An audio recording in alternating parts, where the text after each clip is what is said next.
सर्वांना माहिती आहे. त्याला दुःख समजते का? त्याला जर दुःख समजत नाही, त्याच्यामध्ये जर चेतना नाही, त्याच्यामध्ये जर कौशल नाही, ते भविष्यात कधीतरी ते त्यांचा चालू आहे तो प्रयोग $1 अरब त्याच्यावर खर्च करत आहे आणि मानवी गुणसूत्रावर आधारित ते रोबोट सायबॉर्ग तयार करण्याच्या साठी प्रयत्न करत आहे, परंतु आज तरी ते शक्य नाही. त्यामुळे आज आपण पाहिलं असेल की आज आपण जे ज्ञान घ्याल ते ज्ञान केवळ 3 महिन्यामध्ये त्यातला अर्धा भाग हा बेकार होतो, म्हणजे त्याची प्रासंगिकता काही उरत नाही. एवढ्या झपाट्यानं हा वेगानं हा AI आपल्याकडे चालून आलेला आहे. मी म्हणेन की जे अवतारवाद जो आहे तर पहिले जी औद्योगिक क्रांती होती ही कछुआ अवतारात होती, पण आता ही वराह अवतारात आलेली आहे.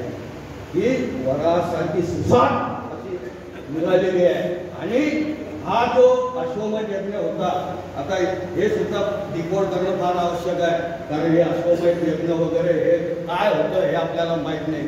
ही सुद्धा सत्ता पिपासाच होती.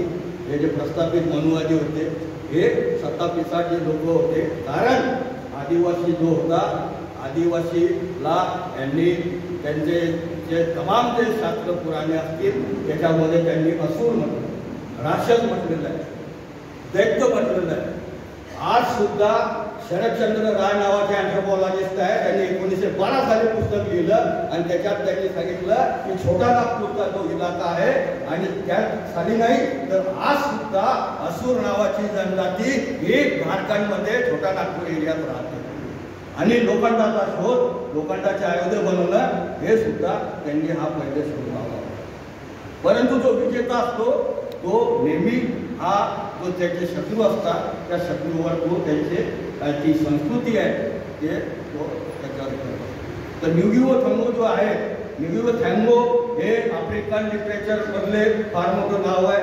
ते आदिवासी आहे आणि त्यांनी सांगितलं आहे की कोणाला कंट्रोल करायचं असलं तर तुम्ही आक्रमण करून कराल, नंतर त्याचे जे साधने आहेत, साधन संपत्ती आहे त्याच्यावर तुम्ही अधिकार जमा करून करा आणि तिसरा सर्वात महत्त्वाचा प्रकार म्हणजे त्यांच्या भाषेवर प्रभुत्व तुम्ही निर्माण केलं तर तुम्ही त्यांच्यावर चिरकाल अशी सत्ता करू शकता. हे AI आत्ता आलं, पण आपण अनुभव घ्या की सिंधुकालीन जी संस्कृती आमची होती तिथं आमच्या आत्माराम खंडेरावजी राठोड आहे, त्यांनी तो आर्य अनार्य संघर्ष होता तेव्हा त्यांनी मौखिक गीता, वाचिक गीता, पुरखा गीतामध्ये त्यांनी तो सांगितलं आहे. ते काय म्हणतात, सिंधू नदी रे राडेम सप्त सिंधू रे पाडेम आर्य दामडियो दामड लगा गेले मार सेना नाही.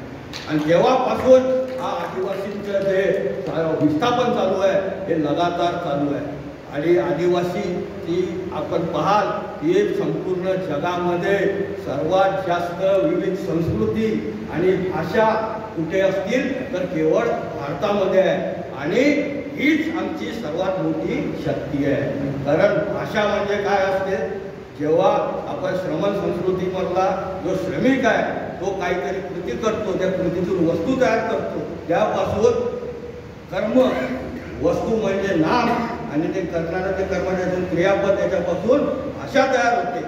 तर आपल्याकडे ज्या 1600 भाषा आहेत त्याच्यामध्ये बहुसंख्येने आदिवासी भाषा आहेत. कालच आपण चर्चा केली की मराठीला अभिजात दर्जा भेटाला, त्याच्यासोबत पालीला भेटली, बेंगालीला भेटली. परंतु माझं हे म्हणणं आहे की दुसरी औद्योगिक क्रांती आली, तिथे सर्वांना